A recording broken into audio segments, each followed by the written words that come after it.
For 3 years there was no war between Aram and Israel. But in the 3rd year Jehoshaphat king of Judah went down to see the king of Israel. The king of Israel had said to his officials, "Don't you know that Ramoth Gilead belongs to us, and yet we are doing nothing to retake it from the king of Aram?" So he asked Jehoshaphat, "Will you go with me to fight against Ramoth Gilead?" Jehoshaphat replied to the king of Israel, "I am as you are, my people as your people, my horses as your horses." But Jehoshaphat also said to the king of Israel, "First seek the counsel of the Lord." So the king of Israel brought together the prophets, about 400 men, and asked them, "Shall I go to war against Ramoth Gilead, or shall I refrain?" "Go," they answered, "for the Lord will give it into the king's hand." But Jehoshaphat asked, "Is there no longer a prophet of the Lord here whom we can inquire of?" The king of Israel answered Jehoshaphat, "There is still one prophet through whom we can inquire of the Lord, but I hate him because he never prophesies anything good about me, but always bad. He is Micaiah son of Imlah." "The king should not say such a thing," Jehoshaphat replied. So the king of Israel called one of his officials and said, "Bring Micaiah son of Imlah at once." Dressed in their royal robes, the king of Israel and Jehoshaphat king of Judah were sitting on their thrones at the threshing floor by the entrance of the gate of Samaria, with all the prophets prophesying before them. Now Zedekiah son of Kenaanah had made iron horns, and he declared, "This is what the Lord says. With these you will gore the Arameans until they are destroyed." All the other prophets were prophesying the same thing. "Attack Ramoth Gilead and be victorious," they said, "for the Lord will give it into the king's hand." The messenger who had gone to summon Micaiah said to him, "Look, the other prophets without exception are predicting success for the king. Let your word agree with theirs, and speak favorably." But Micaiah said, "As surely as the Lord lives, I can tell him only what the Lord tells me." When he arrived, the king asked him, "Micaiah, shall we go to war against Ramoth Gilead, or not?" "Attack and be victorious," he answered, "for the Lord will give it into the king's hand." The king said to him, "How many times must I make you swear to tell me nothing but the truth in the name of the Lord?" Then Micaiah answered, "I saw all Israel scattered on the hills like sheep without a shepherd, and the Lord said, 'These people have no master. Let each one go home in peace.'" The king of Israel said to Jehoshaphat, "Didn't I tell you that he never prophesies anything good about me, but only bad?" Micaiah continued, "Therefore hear the word of the Lord. I saw the Lord sitting on his throne with all the multitudes of heaven standing around him on his right and on his left. And the Lord said, 'Who will entice Ahab into attacking Ramoth Gilead, and going to his death there?' One suggested this, and another that. Finally, a spirit came forward, stood before the Lord and said, 'I will entice him.'" "By what means?" the Lord asked. "I will go out and be a deceiving spirit in the mouths of all his prophets," he said. "You will succeed in enticing him," said the Lord. "Go and do it." So now the Lord has put a deceiving spirit in the mouths of all these prophets of yours. The Lord has decreed disaster for you.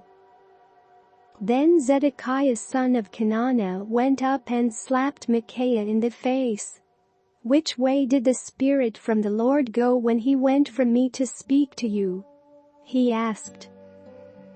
Micaiah replied, You will find out on the day you go to hide in an inner room."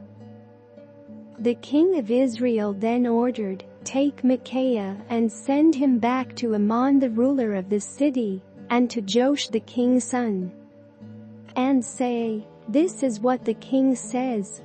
Put this fellow in prison and give him nothing but bread and water until I return safely.'" Micaiah declared, "If you ever return safely, the Lord has not spoken through me." Then he added, "Mark my words, all you people." So the king of Israel and Jehoshaphat king of Judah went up to Ramoth Gilead. The king of Israel said to Jehoshaphat, "I will enter the battle in disguise, but you wear your royal robes." So the king of Israel disguised himself and went into battle. Now the king of Aram had ordered his 32 chariot commanders, "Do not fight with anyone, small or great, except the king of Israel." When the chariot commanders saw Jehoshaphat, they thought, "Surely this is the king of Israel." So they turned to attack him, but when Jehoshaphat cried out, the chariot commanders saw that he was not the king of Israel and stopped pursuing him. But someone drew his bow at random and hit the king of Israel between the sections of his armor. The king told his chariot driver, "Wheel around and get me out of the fighting. I've been wounded." All day long the battle raged, and the king was propped up in his chariot facing the Arameans. The blood from his wound ran onto the floor of the chariot, and that evening he died. As the sun was setting, a cry spread through the army, "Every man to his town! Every man to his land!" So the king died and was brought to Samaria, and they buried him there. They washed the chariot at a pool in Samaria, where the prostitutes bathed, and the dogs licked up his blood, as the word of the Lord had declared. As for the other events of Ahab's reign, including all he did, the palace he built and adorned with ivory, and the cities he fortified, are they not written in the book of the annals of the kings of Israel? Ahab rested with his ancestors, and Ahaziah his son succeeded him as king. Jehoshaphat son of Asa became king of Judah in the 4th year of Ahab king of Israel. Jehoshaphat was 35 years old when he became king, and he reigned in Jerusalem 25 years. His mother's name was Azubah daughter of Shilhi. In everything he followed the ways of his father Asa, and did not stray from them. He did what was right in the eyes of the Lord.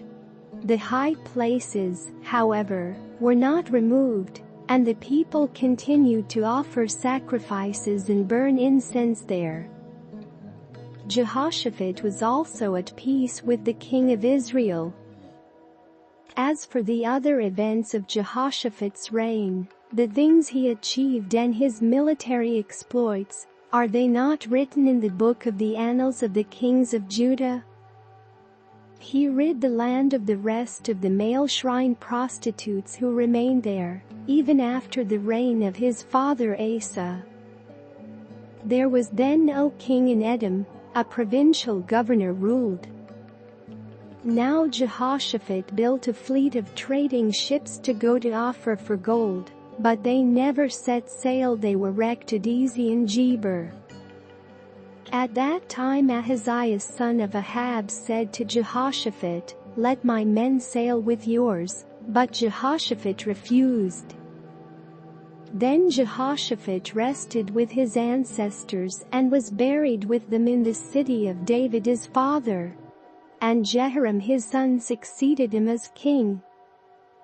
Ahaziah son of Ahab became king of Israel in Samaria in the 17th year of Jehoshaphat king of Judah, and he reigned over Israel 2 years. He did evil in the eyes of the Lord, because he followed the ways of his father and mother, and of Jeroboam son of Nebat, who caused Israel to sin. He served and worshipped Baal and aroused the anger of the Lord, the God of Israel, just as his father had done.